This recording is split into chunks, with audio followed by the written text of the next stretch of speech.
Hello, I'm Christopher Lee. Welcome to Ghosts.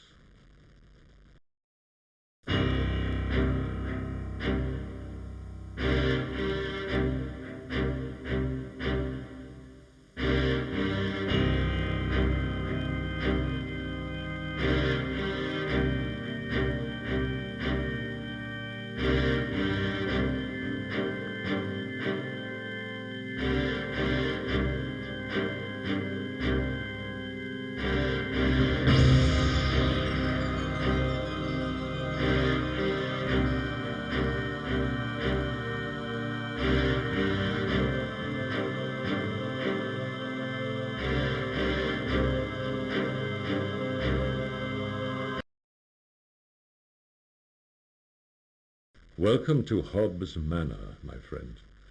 Please excuse me for calling you out at such a late hour. I trust you had a pleasant journey. Mark my words, you have an eventful time ahead of you. Allow me to introduce myself properly. My name is Dr. Marcus Grimalkin, and I have devoted my life to the study of the paranormal. It is time for me to decide once and for all whether ghosts are reality or fiction. I hope that you can help me to make this decision. My visit to Hobbs Manor, a house that is world famous for its ghostly activities, is the climax of my life's work. I came here to gather the evidence around me, the documents, films, and records that I have painstakingly collected over the years. Make use of the research material that you will find inside the house. You will have to look carefully for it, as objects in this house appear to gain a life of their own. Use my findings to make your own decisions. If you join me on my quest, you may be rewarded with great knowledge, but be warned, you may not like everything that you find.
This diver's helmet belonged to Mr. Montague. He caught the bug for underwater exploration. Unfortunately, a rather large octopus caught him.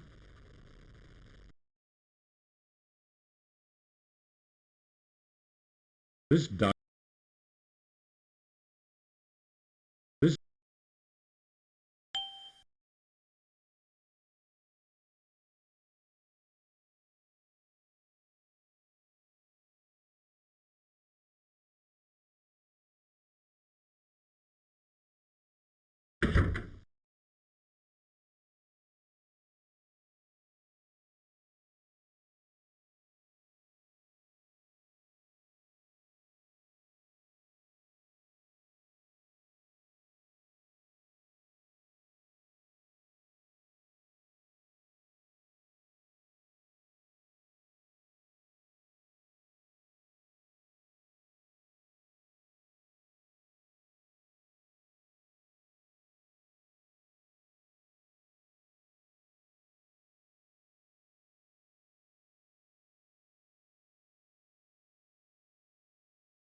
This is a little device that's designed to detect the charged ions in the air.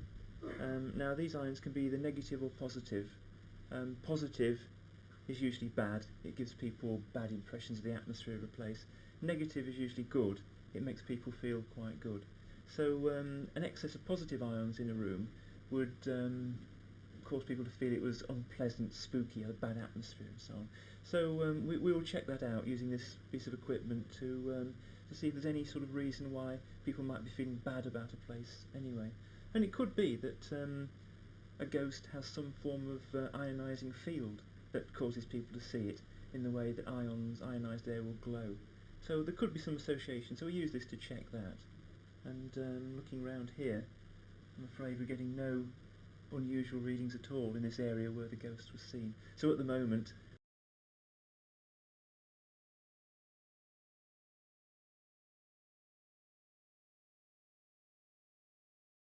what we have here is a wand sensor. It's a type of thermometer. And the useful thing about that is not only is it on a long lead so we can investigate temperatures physically, but because it has an illuminated digital readout, it's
Should you see a portrait fall from a wall, look carefully at the subject of the painting. This unfortunate person may soon be dead.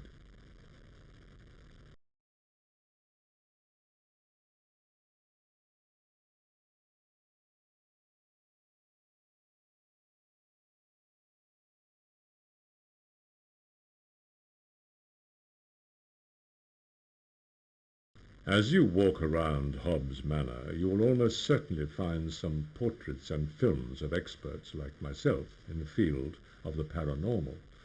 Tony Cornell has over 30 years' experience in the field of paranormal study and investigation.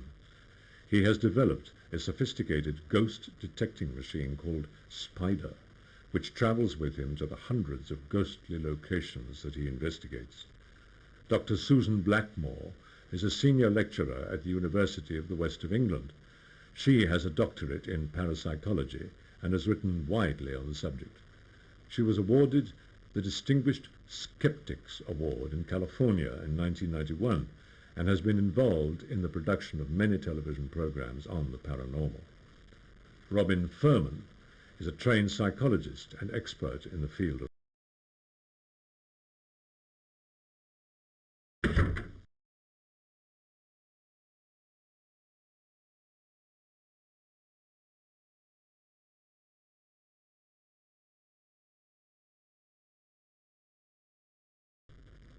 Bettiscombe Manor is quiet these days, but it was not always so. The villagers in this lonely nook of the Dorset countryside still recall tales of a terrifying scream that was said to originate from a skull kept in the manor. In 1685, Azariah Pinney the Lord of Bettiscombe Manor, was banished to the West Indies for his allegiance to the Duke of Monmouth. A man of acute business sense, Pinner made good his exile and prospered in the God-forsaken colony, accruing a vast fortune which was turned over to his heirs on his death. 2 generations were to pass before any of Azariah's kin dared set foot on English soil.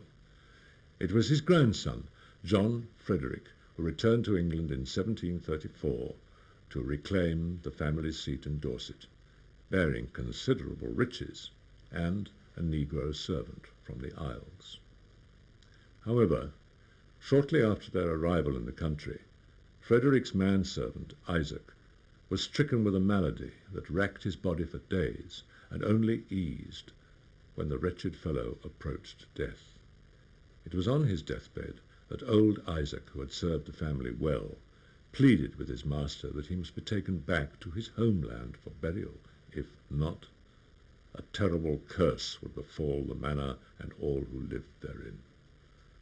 A phlegmatic man, John Frederick was not given to superstition, and duly ignored his slave's dying wish, discreetly burying his body in the local churchyard. It was then that the howling came. At first, many thought it a prank played by schoolchildren, defying one another to remain in the churchyard after dark. But when one of the youngsters returned home, ashen-faced and shaking with fear after hearing a strange groan emerge from one of the graves, the games stopped, and few would enter the graveyard again, and the wailing continued, louder than ever, a wild, keening sound that chilled the soul and which could be heard for miles around. The villagers knew the source of the shrieking, but Frederick would not heed their desperate pleas, and refused to disinter the remains of his servant, and so the howling was joined by tremors and thunderclaps that shook the very foundations of Bettiscombe Manor. It seemed as if Isaac's corpse had risen from his defiled grave and was hammering angrily at the doors and shutters of his former household. If Isaac couldn't rest in peace, neither would his master. The din was appalling, but it had its desired effect, almost. Finally, 2 sleepless months after Isaac's burial, John Frederick wearily succumbed to the inevitable and exhumed the body of his servant. In such haste was the deed done that Isaac's rotting head was rudely detached from his body. Yet rather than return Isaac's complete remains to the West Indies, Frederick shipped his body back for burial, but kept the skull as a ghoulish memento of his recent travails. The skull was deposited in the loft, and the Lord of Bettiscombe Manor retired for an early night, comforted by the belief that he had done all in his power to appease Isaac's vengeful spirit, and a blissful silence descended upon the village once more. And so it stayed, until John Frederick's own death a decade later. However, the new occupant of the manor, William Thornton, had not been apprised of the skull's presence, and upon seeing its ghastly village, had it thrown into a pond behind the house. He instantly learned the error of his hasty actions, as an ear-splitting scream rent the air and drove him to the sanctuary of his manor. Quick were his neighbours to inform him of the nature of the cry, and the penalty for ignoring old Isaac's wishes. But Thornton was a proud man, and steadfastly rejected any attempts to retrieve the skull and let it defile his house again.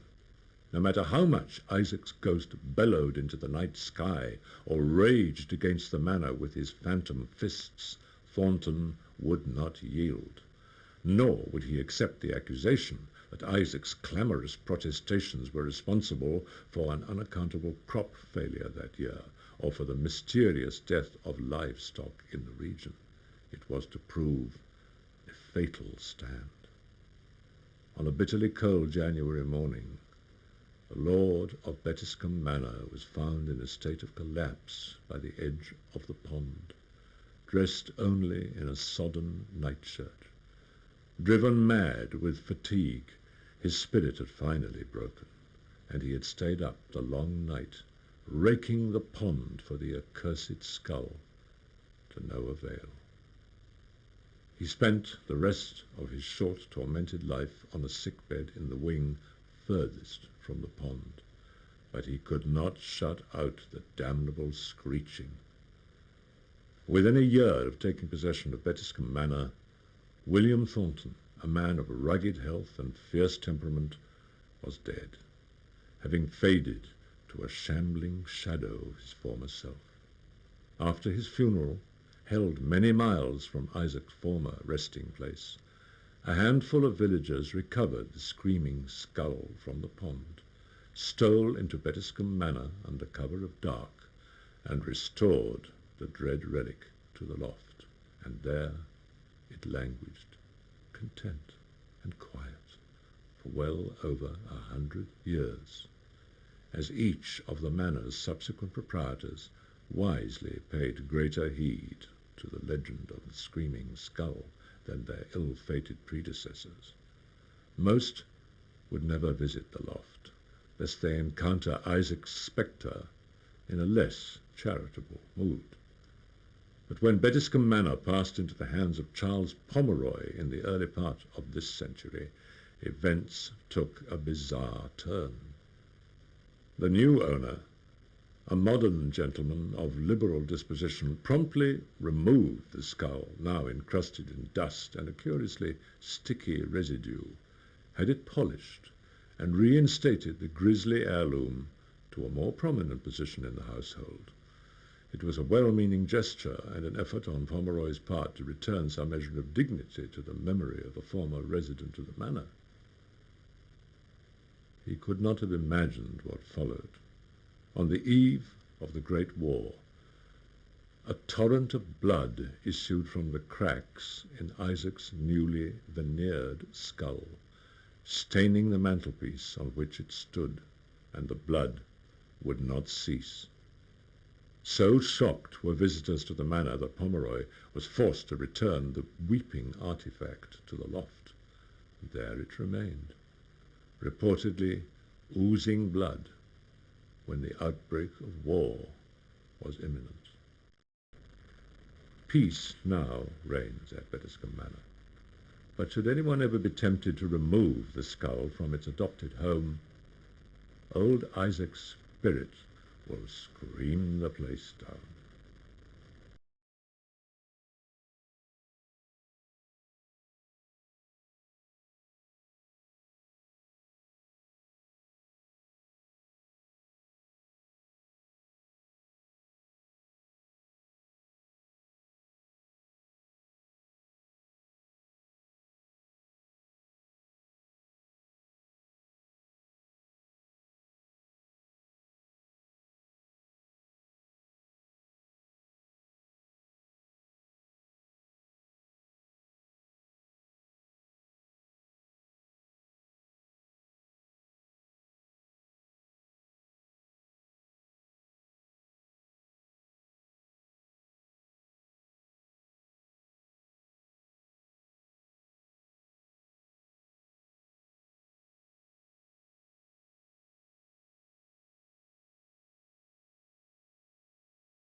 Approached the abbey, walking across the fields, over a fence, looked up, could see the abbey and what looked like a procession of monks, or hooded monks. Couldn't see any faces or anything, but there were definitely monks walking towards the abbey. At this point we heard a cough, which sent shivers down my spine.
It's got to be done much more accurately, with a lot more equipment, a lot more.